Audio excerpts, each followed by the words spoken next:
Welcome to the Shay Sparks Show, where we talk with business and military leaders about what it truly means to invest in people.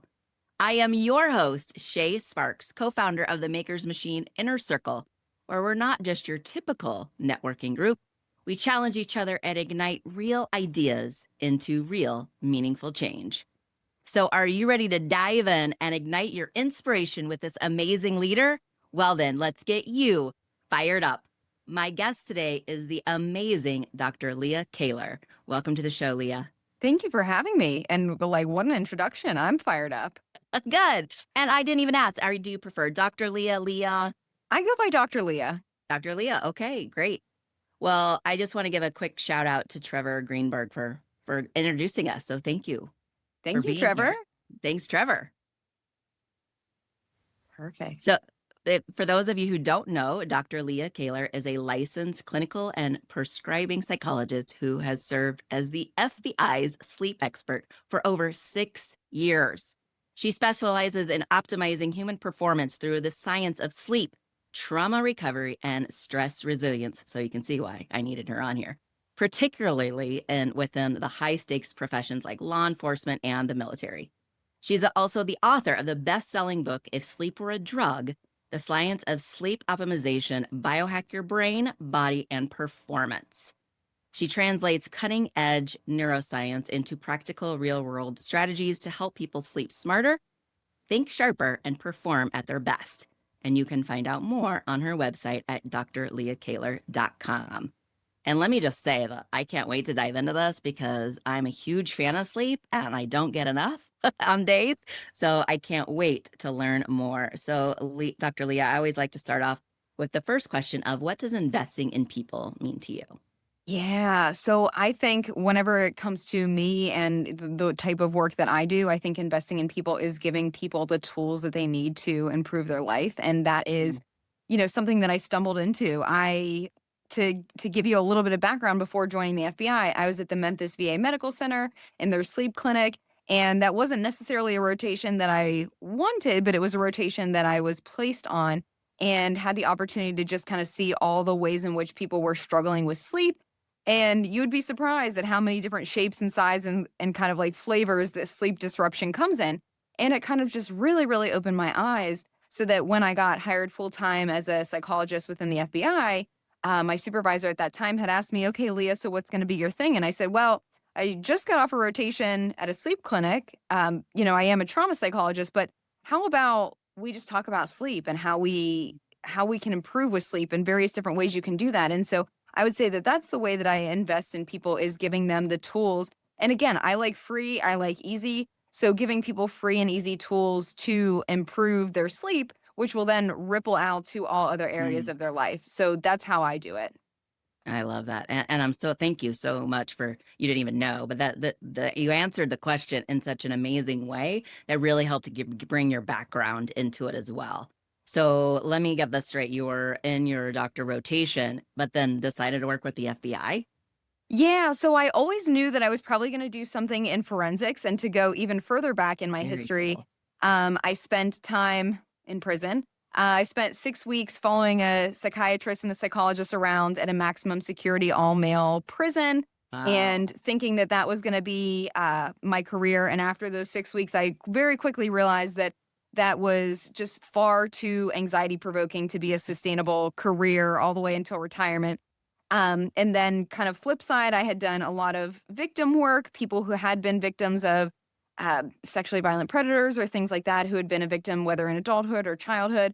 And also kind of felt like, wow, this is really gratifying, but I also don't know that this can be a long-term career because it is very uh, emotionally investing and it can be just very challenging to do that day in and day out. And so my third like Goldilocks, the right fit was law enforcement. And so I had been an FBI intern for several years while I was doing my PhD. And then it's kind of like a pipeline to employment. So if you're doing well, they like you like them, you keep your grades up, you can have a full-time position at the end of it. And that's exactly what happened. When I graduated with my PhD, I was offered a full-time psychologist position.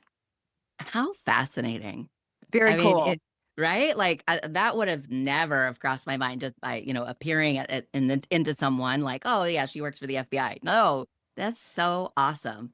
And I love that you really wanted to you have such a heart, you can just tell, to really help people, especially someone who's gone through something, which we talk about so much on this show is, when we go through a trauma, it's Mhm. not how we choose to respond, it's how our brain responds is where the PTSD comes in, right? Or I like to call it the PTS growth. Let's really change the narrative of what it is. Mhm. And so I really love that you already knew that that was something that you wanted to do. So now that you're in this, you're working with the FBI and you've been doing the sleep. So what is the biggest thing that you've learned about sleep that we either need or that we have a lack of? I would say to answer your question, the biggest thing that I've learned is I think that we devalue sleep Mm, so much. Like, as a society, yeah. I would say if we're talking more like the wellness space, it's getting to be more and more trendy. I think society is getting a little bit more on board, but I do work, in this vacuum that is law enforcement and first responders, and again, I've done military and veterans, and I think that we unfortunately are just like a little bit behind the times whenever it comes to valuing sleep. And so I would say the biggest issue that I see is this kind of I'll sleep when I'm dead type of attitude. Yes. And, as I was putting together the book, I couldn't even wait until the first chapter to talk about it. I had to put it in the introduction because I think that it's something that you hear time and time and time again. Mhm. And it's created partially because of the culture, right? Of having all these crazy shifts and this unpredictability and like thinking that you may get off your shift at this particular time and then the phone rings and you have to go respond to something else. So I think that there are just so many demands put in place. And when that happens, oftentimes we're trying to figure out because we all only get a certain amount of hours in the day, what stays, what goes, what can we get rid of? And I think that sleep, sadly, is like a very common casualty of Mhm. I'm just going to cut sleep and not realizing how incredibly valuable sleep is for just performance across the board, for your mental health, for your physical functioning. Like sleep touches everything. So I would say the number one thing that I have realized is that we just don't value it. But I think more than anything else, it's you don't know what you don't know. Right. And I don't know that we ever really teach people how to sleep or we teach them the value of sleep or Mm. why it's so important. And so I very strongly stand by you don't know what you don't know. And that's why when a lot of people come to my talks, I'll use that phrase a lot. And I also couldn't wait to put that in the book either. So that's also in the introduction of, don't feel bad about it. Like you're here now. You can start learning and you can start improving today. Mm. I love this, especially when you're talking about, I've used this multiple times in my own life. I'll sleep when I'm dead. Yeah. And I want to say this specifically for like entrepreneurship, Yes. women, mothers, Yeah. right? Caregivers. Yeah. Caregivers. I Yeah. think that everybody falls into this category in some way, shape, or form. It's just I've spent my career with these folks. But yeah, I think that every population in some way, shape, or form has this like time poverty and is trying to figure out how to make the math work and how to get in all the things that you have to do. And then some of the things that you want to do or some of that me time. And Right. and yeah, oftentimes sleep just takes such a backseat. Yeah. I know our audience can probably relate that they've said it as well. Oh yeah. So I know with me, I did, I had one business and then I had the podcast and I had another business and it was like, I'll figure it all out. It'll happen when it happens. And, I realized that there was a space in my life when I was really going through what I call my own healing journey of Yeah. recovery from abuse. And I feel like that is when learned to value sleep more Mhm. because I think as recovery, even like surgery, people are, anxious to like get up and get going and get back to their normal, right? And Mhm. I didn't realize at the time until actually I was working with a dean of psychology at a local university on neuroplasticity and the brain, and really talking with her about how it is important how recovery literally happens in sleep. So Mhm. what can you share about that as well? Yeah, so Sleep is such a massive topic. And in my opinion, so if I go back and I think about my supervisor when I first became a psychologist at the FBI, it was also COVID times too. Like I had started in February of 2020 full time, and then Wow. March of 2020, COVID happened. And so it was kind of just a weird time. Like I didn't really Mhm. know my job, let alone like knowing my job in COVID times. But one of the big things that we did because everybody was just kind of scared and not really sure what to do, we did a lot of presentations. And so Mhm. my supervisor at the time had said, "Oh, well, we have the three pillars of wellness: sleep, exercise, and nutrition." And as I Ah. think back, 6 years ago, that while those are all valid, I am biased and I think that sleep is the foundation for everything. And then you Mhm. can build whatever you want to on top of that foundation because so many things happen during sleep. It's incredible. I think there's a lot of people who think that whenever we go to sleep, kind of when you like turn off the lights on your light switch, that you turn off the brain, that you turn off the body, and that could not be further from the truth. That's really not what happens at all. And just to give people a little snapshot of how incredibly active the brain truly is if we were to put a cap with electrodes on someone who is in REM sleep, so rapid eye movement sleep, and we had someone who was awake and problem solving and we put a cap with electrodes on them, that their Mm. brain waves would look remarkably similar, like very difficult to tell Wow. who is sleeping and who is awake and problem solving. And I think that it's important to throw out that statistic because, again, we are not in airplane mode. We are not offline. This is not wasted time. This is actually very, very important time.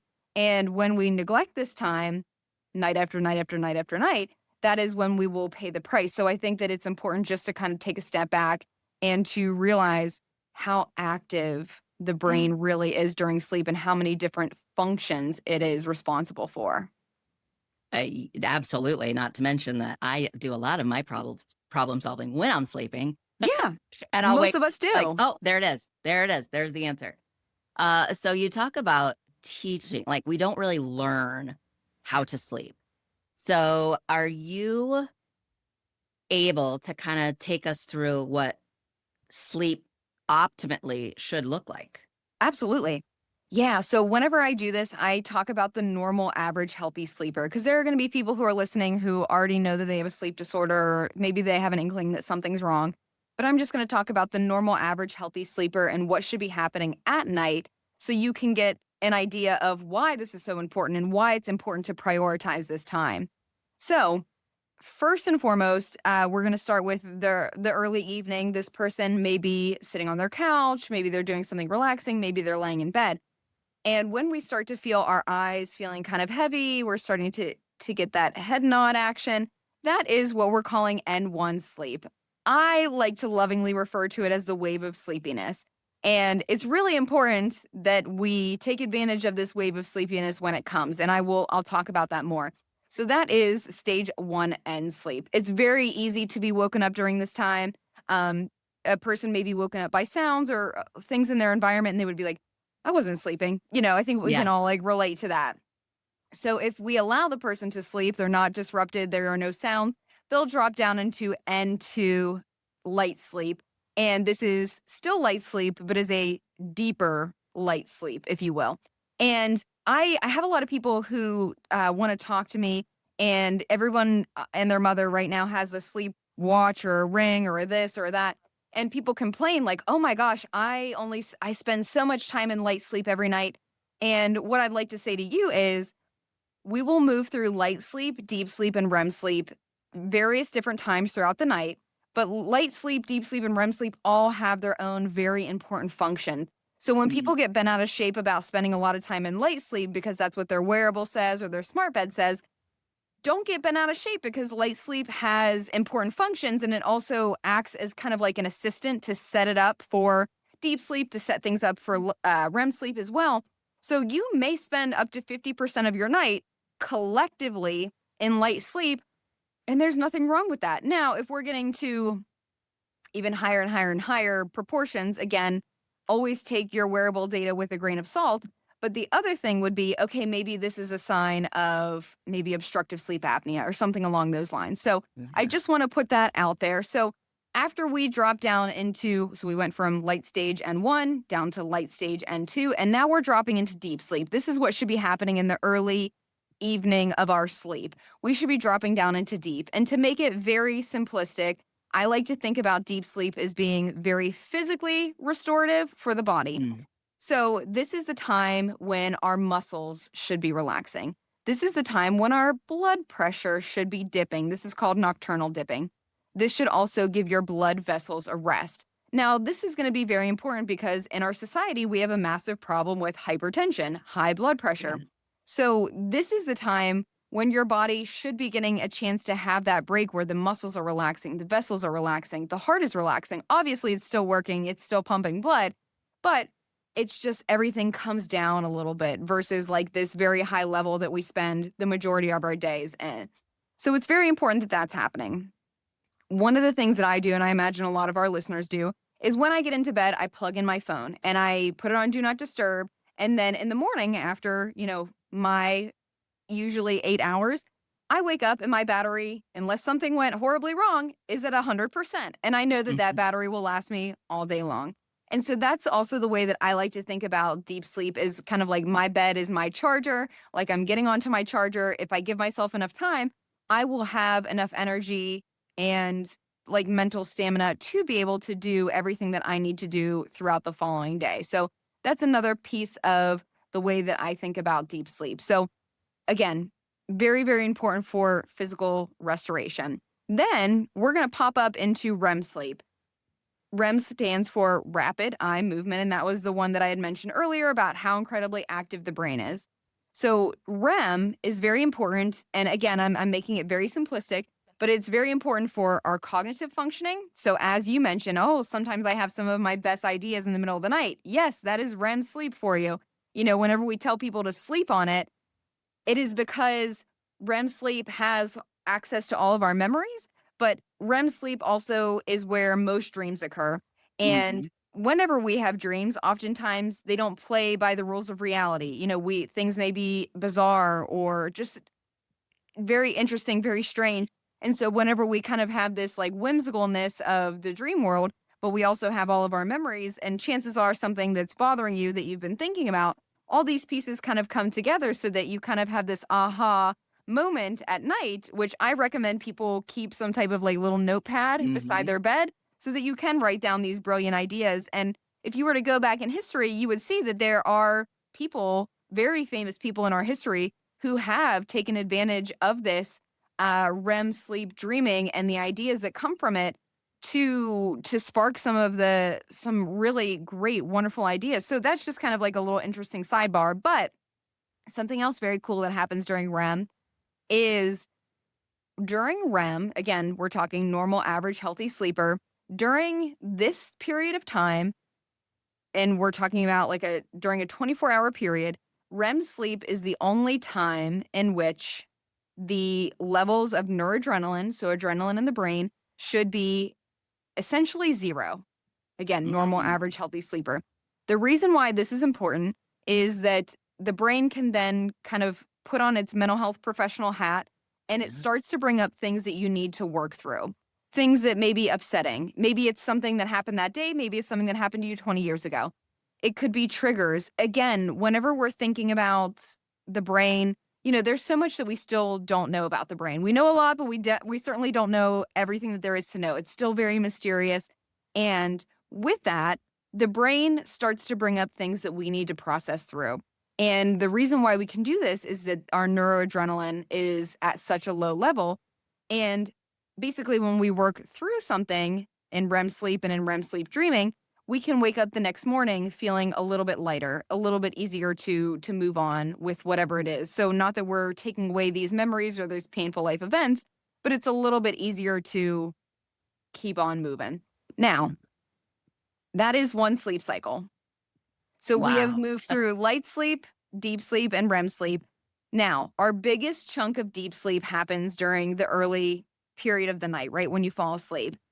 And then, so that light sleep, deep sleep, and REM sleep That's one sleep cycle, and that normally takes like 50 to 90 minutes. Everyone's going to be a little bit different. You should go through about 4 to 5 sleep cycles per night.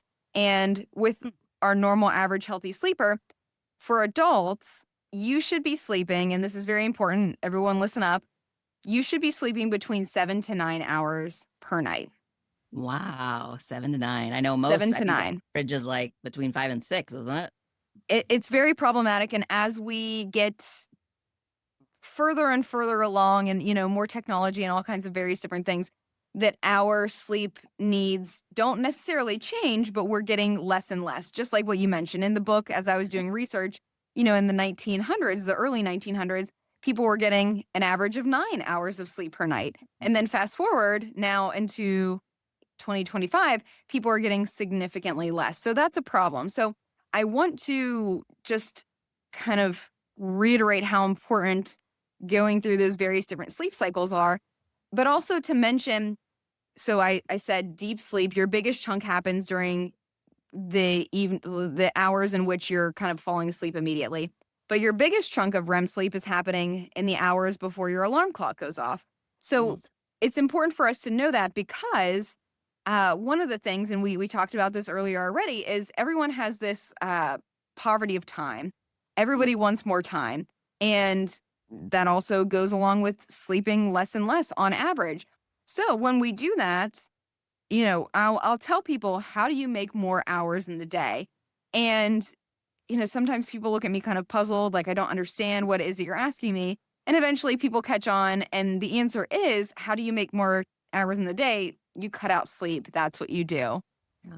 And so when you're cutting sleep, whether that is, I'm just going to stay up an hour later, I'm going to read one more chapter, I have to watch the series finale, whatever it is, just remember that is when your biggest chunk of deep sleep is happening. So that is going to be detrimental for the physical body. And I just want to throw in like a couple more extra things because people might be thinking, "Oh, well, your physical body, like I'm not an athlete, like, I'm nobody special. I'm relatively sedentary." Well, how about this? You're all day long. Normally, we're busy eating, we're drinking, we're kind of like grazing. That is what our society has kind of turned into.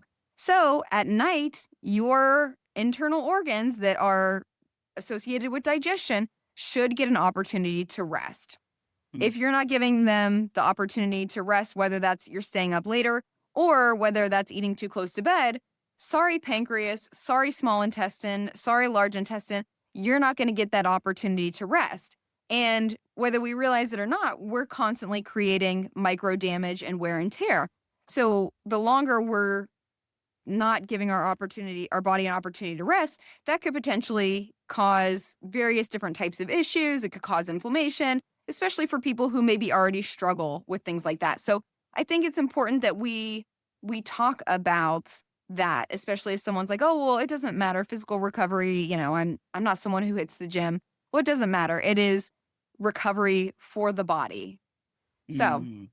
that's your chunk of deep sleep. But then there will be some people too who think, well, okay, I'll go to bed on time, but I'll set my alarm an hour early or 2 hours early so I can get the kids' science fair project done or whatever the case may be. Mm. And when we decide to do that, remember that's when our biggest chunk of REM is happening. And REM, again, is very, very important for our cognitive functioning and our emotional functioning. So if you, can recall a day where you've been very snappy, you have just felt like you're on edge, you're very quick tempered, that is very much so cutting out REM sleep or not getting enough Mm. REM sleep. So that's your sign right there. So I think that people have this idea of I'll sleep when I'm dead. I don't need that much sleep.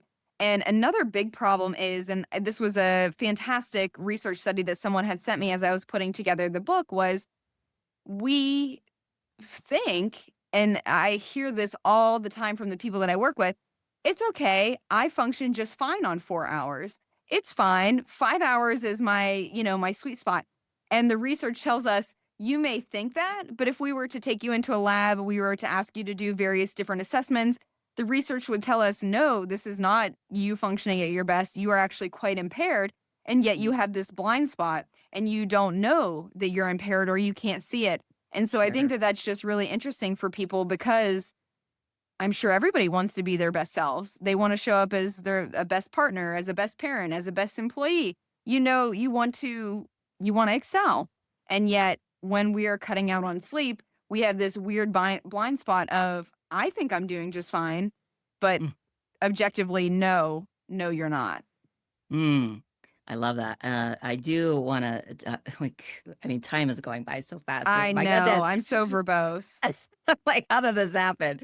Well, so much, so many questions, but I do want to give a quick shout out to my sponsor. But I want to come back when we come back. I really want to talk about napping, because I know that's got to be like, well, I can just make it up, right? So hold that thought and let me give a quick shout out. So if you are interested in belonging to a community that is helping you hold yourself accountable, where you network, where you are with other purpose driven entrepreneurs and creators. We have this incredible inner circle called the Maker's Machine, and we have an amazing group of people in there who really just share what's going on in their life. They ask for help.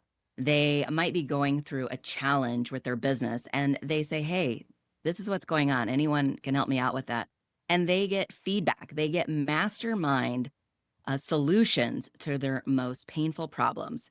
And not to mention, this is also personal as well. So if they've had a bad day or they're going through something really tough at home, we allow everything to be shared. And the support that you get inside this community is unbelievable. And you can hear so many testimonies at the rest of the season with the other Maker Machine members. So if you want to know more, head over to theshaysparkshow.com and send me a message and put makers or machine or I'm in or, whatever. Just send me a message and let me know that you're interested, and we will get you an invitation to our next Inner Circle call. Well, Leah, we got to talk about naps. Yeah, So we do. because I know I have been guilty of looking at my schedule like, oh my God, I wake up and I'm like, I didn't sleep very well. But where in my Mhm. schedule can I get a nap in? Maybe it's 15, 20 minutes. So, and is it possible to go through all those sleep cycles in a short amount of time like that? Or is it even helpful? Yeah, so you're reading my mind and you're also asking a question that I get all the I time. bet. I bet you do. All the time. And when I was this is also part of the reason why I wrote the book, right? Was that like I have so many people who want to work one-on-one. I do so many lectures and I get a lot of the same questions. So I'm like, okay, this would be very valuable just to put it down in a book. And so Yeah. there is a chapter all about napping. And I think it's called the double-edged sword of napping. And here's the thing, right? When people work with me or they reach out to me or they're listening to a podcast that I've done, oftentimes, like 9 times out of 10, the person is struggling with sleep. That's Mm, normally who is attracted to me. And that makes sense because they want to get better sleep. So, with that context being set up of the people who typically work with me are struggling, I don't endorse naps. I mm, need to give a disclaimer again because my population is first responders, military people who often work in life and death situations. So, I will always say if you are in a situation, and this is for anybody, where you are putting yourself or others at risk because you are so sleepy, like for example, being sleepy behind the wheel, stop what you're doing. All bets are off. It is not worth it to put anyone in danger because you are so sleepy. So, first and foremost, I always say that. So, if you need to nap for safety purposes, yes, I would like to see you do that. But I think that this question is a great question because it's going hand in hand with what we just talked about. right. So I told everyone, adults, you need a minimum of 7 hours of sleep per night. And you go through those sleep cycles. So you're going through the light sleep, the deep sleep, and the REM sleep. You're doing this multiple times throughout the night. You're getting your biggest chunk of deep during the early evening. You're getting your biggest chunk of REM during the early morning hours. And so it's built this way, this, I'll call it sleep architecture. It's very important.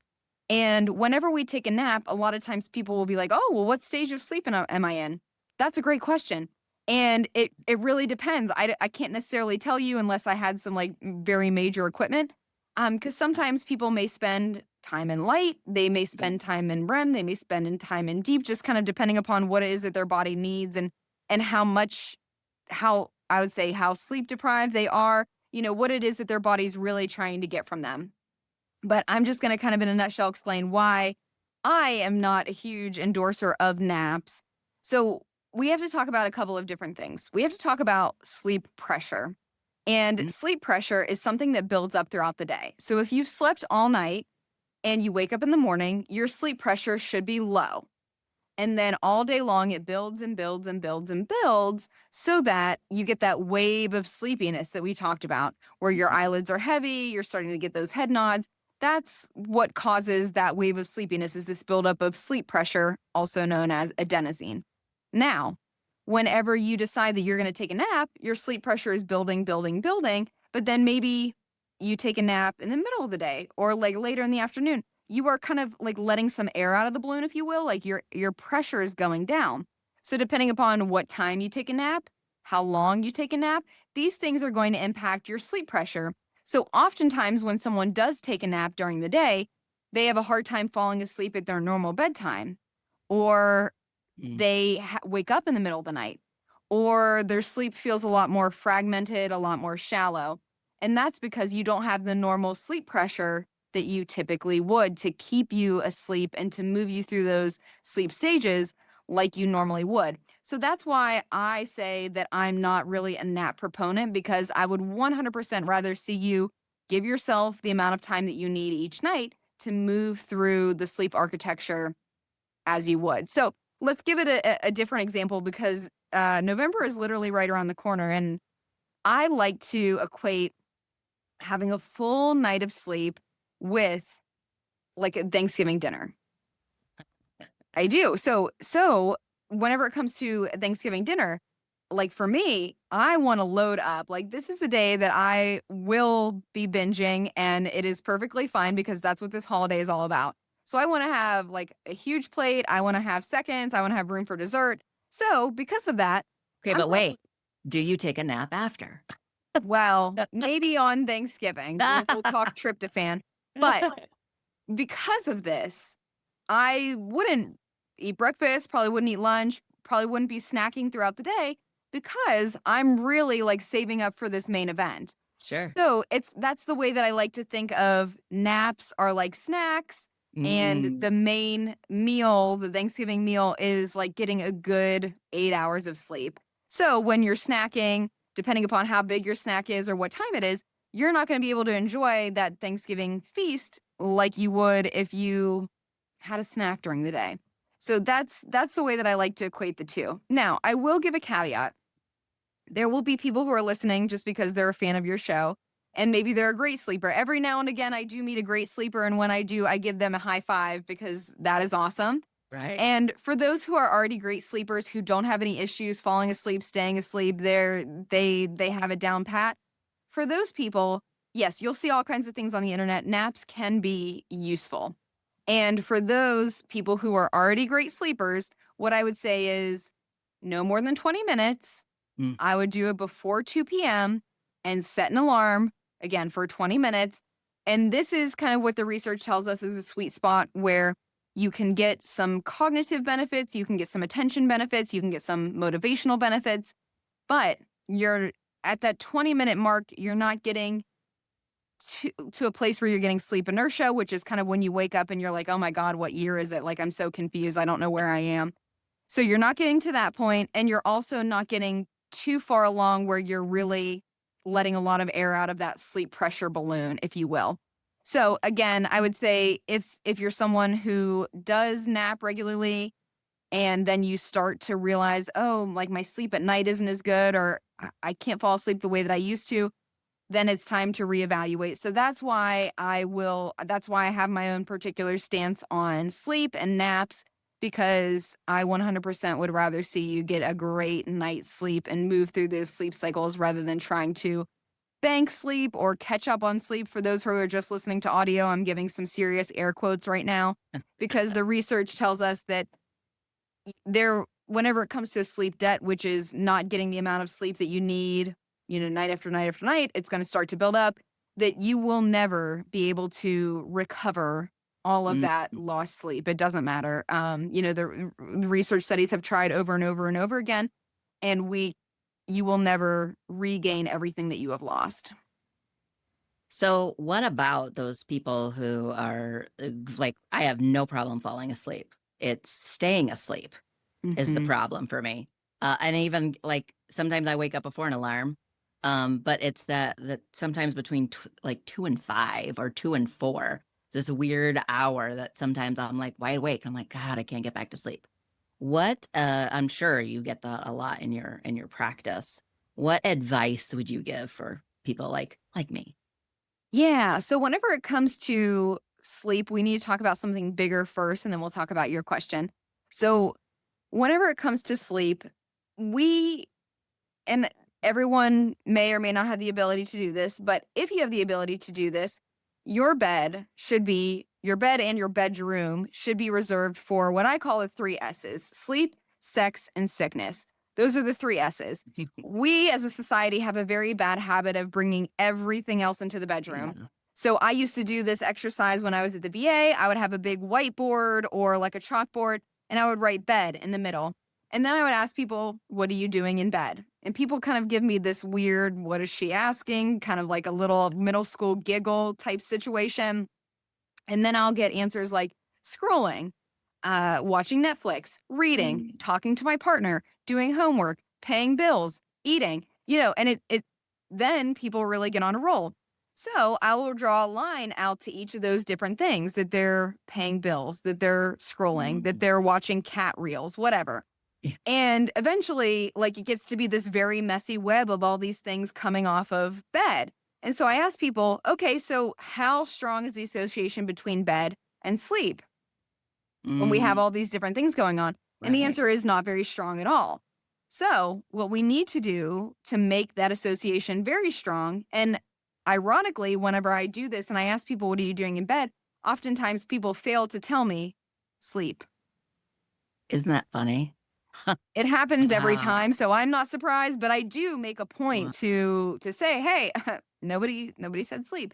So anyways, the way that we fix this is we get rid of everything. So I'm not saying that you can't do these things, like reading before bed is an amazing way to wind down. Do it somewhere else. Go Mm. into your den, go into your living room, go into your little nook.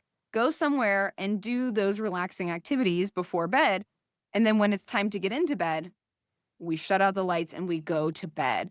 And that's how we create that association between bed and sleep. So that's the first piece we need to talk about. And then the second piece is a lot of people struggle with what you struggle with, being awake at night. And oftentimes that experience feels very frustrating, very overwhelming, anxiety provoking. You start to look at the clock and you get very upset and you start to do some mental gymnastics of, well, it's this time and I have to wake up at this time. And then if I can only fall asleep in the next 15 minutes, then I can get this much sleep. And it just gets to be like very overwhelming. Yeah. And the exact opposite of what it is that we need to get back into that nice, beautiful sleep state.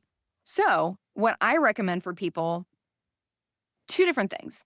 So, one thing, if this has been something that's been going on for you for quite a while, and in the next 15 to 20 minutes that you're not going to be able to fall back asleep, what you need to do is get up, get out of bed, go to another environment, keep the lights dim in that environment, and do something boring. I like to tell Mm. my folks, read some FBI policy that will put you to sleep very quickly. If you don't have any of that, go get like an appliance manual from your like oven and start to read it. Nice. Adult coloring, gently folding laundry, something boring, no screens, no reading, nothing Mm. that might be drawing you in. We don't want that. Do whatever boring activity you have until you feel sleepy. Then we get back into bed. And this is where we strengthen that association between bed and sleep again. Because when we're awake and we're tossing and we're turning and we're clock watching, the brain learns, oh, well, I guess this is what we do. At 3 o'clock in the morning, we solve all the world's problems.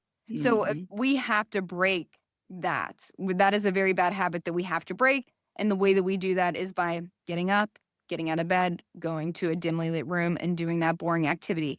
And I know that this is probably the most annoying suggestion because your bed is cozy and warm and comfortable. And yet this is the way that you will eventually break that cycle, is by doing this night after night, so that the brain learns we don't just lay there and spin out.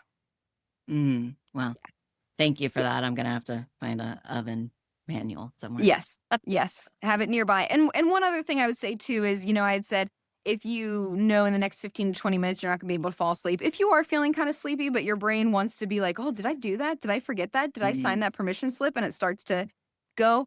A few like little exercises that I like, ABC game. So this one's super simple. Pick a category like fruits or animals or something, and then go each letter. So A, apples, B, banana, C, carrots, D, whatever.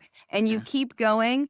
And I challenge you to make it fun, right? Make it Taylor Swift songs or baby names or stores at the mall or something, so that your brain can kind of like think a little bit, and you give it like a little puzzle that's not too hard, that's not going to be anything distressing, but it also kind of distracts from all these things back here that are trying to get your attention. So something like that. Another one that I really like is if you think about a movie that you love or a book that you're busy reading or some type of media that you've been engaging with relatively recently.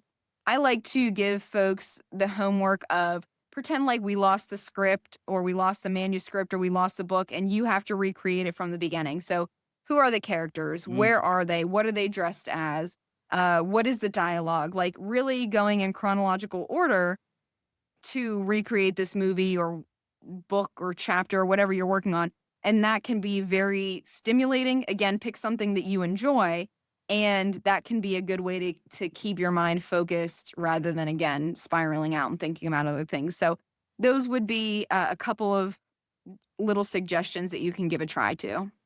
I love that. Thank you for that. And so the old practice was counting sheep. You So could does count that sheep. still That work? gets to be very quickly, your brain is like, yeah, I know how to count. Right. And then it goes back to, what about this? What about Why did that? I say that? I wonder if everyone thought I was super dumb. So, it very quickly gets into spiraling. So I would say that these few activities are ones that are a little bit more challenging to the brain, that will hold its attention for longer than the traditional counting sleep. Counting Mm. sheep. Counting sheep. Yeah. Well, my goodness, we have almost run out of time. So I just I have a few know. more questions to wrap up. First of all, where can people buy your book? What we talked about your website, but what else are you on? They connect with people, maybe social media. Yeah, yeah. So I love to give quick little hits of sleep knowledge on social media. So I'm on all of them. You can find me. I'm most active on LinkedIn, so you can find me there. You can friend me there. My book is sold on Amazon. It's also just dropped as an audiobook. I am the narrator. So you can find it there. You can also find it on my website, drleahkaylor.com, or just wherever else books are sold. And yeah, I would say if you want to learn more about me, if you want me to come speak to your department or your group, I'm happy to do that. There's a contact me button on my website. So that would be the best way to get in touch with me. Awesome. Well, thank you for sharing all of that, and I can't wait. I'm going to definitely listen to the book for sure because I love it. Yes, Love me an Audible. So if it's on Audible, I am all in. it is. It is. Yes, I will read you to sleep. I wonder if you'll get feedback from that. Like, oh, I love the sleep book. It put me to sleep. Hey, if that's what happens, I will consider that a win. I'm not going to be upset about it. I love it. I love it. Well, before you go, first of all, I want to just say thank you. Thank you so much for sharing your wisdom with us and just being such a an advocate for us for sleep. Because I've always been for one, and most people are like, whatever, you'll sleep when you're dead. No, that's not always the case. It'll get you But to the grave quicker. yes, exactly. But before you go, we always like to ask, what phrase, scripture, or mantra are you living by right now? You have nothing to lose. Hmm. Yeah, Only just sleep to go for gain. it. You have nothing to lose. Only nothing to lose and only sleep to gain, right? Yeah, yeah. I love that. Well, thank you so much, Dr. Leah. Thank you. And thank you for joining us on the Shay Spark Show. If Dr. Leah's wonderful wisdom lit a spark in you, I mean, how could it not? I'm sure you're taking notes. I mean, I was for sure. I'm like, I'm definitely going to try getting up out of bed and Mhm. doing something mind-numbing like that of a manual for sure. And I was definitely taking notes. So then please share this episode with just one person who you believe that might need to hear it. We only ask that you share it with one person because we know that meaningful change starts with just one conversation. And if you're ready to ignite your own ideas into action and watch your business and life thrive, and join us on the Makers Machine Inner Circle, head over to theshaysparkshow.com and email me the word makers, and I'll get you that invitation for the next call. Until next time, keep investing in people and let's get fired up.